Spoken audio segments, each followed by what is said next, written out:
Ils en rêvent, tous les navigateurs qui font le tour du monde. Venir un jour s'amarrer au quai de Papeete, la capitale de Tahiti. Bien sûr, la ville s'est beaucoup développée et les trucks traditionnels ont presque tous été remplacés par des gros bus moins pittoresques. Mais le marché de Papeete reste un lieu magique. On y trouve toutes sortes de légumes exotiques, comme le fruit de l'arbre à pain. Ça, qu'est-ce que c'est là? Patate douce, ça c'est patate douce et ourou. Et les pêcheurs y apportent chaque jour leurs plus beaux poissons.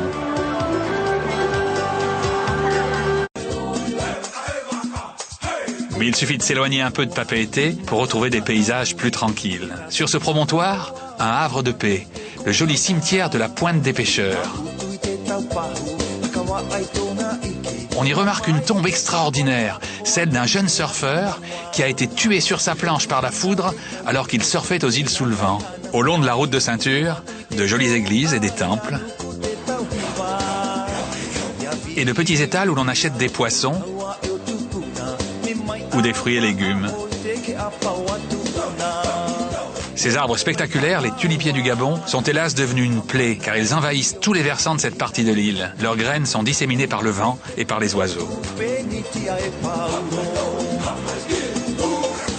À proximité des belles plages blanches de Punauia, s'étend un des plus beaux marais de Tahiti, le Marae Arahurahu. L'ampleur de ce temple de plein air témoigne de la force des religions anciennes des Polynésiens. La partie de l'île de Tahiti qui me plaît le plus commence ici, sur la côte sud.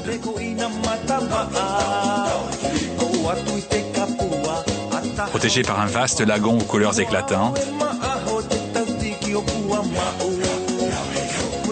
semé de quelques îlots aux formes irréelles,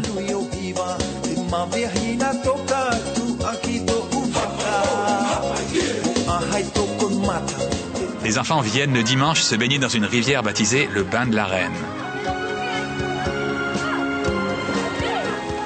La merveille à ne manquer sous aucun prétexte dans cette partie de l'île, c'est le jardin botanique créé par un Américain, Harrison Smith. On y admire des plantes tropicales exceptionnelles d'une vivacité incroyable.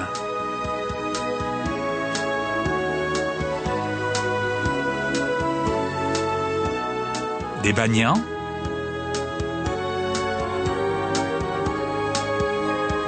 et une forêt de mapé aux racines étonnantes.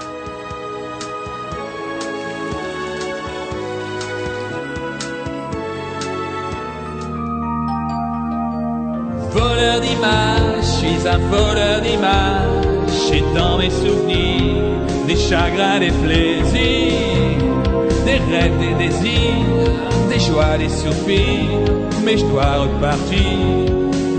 C'est une question de cadrage, je suis un voleur d'images.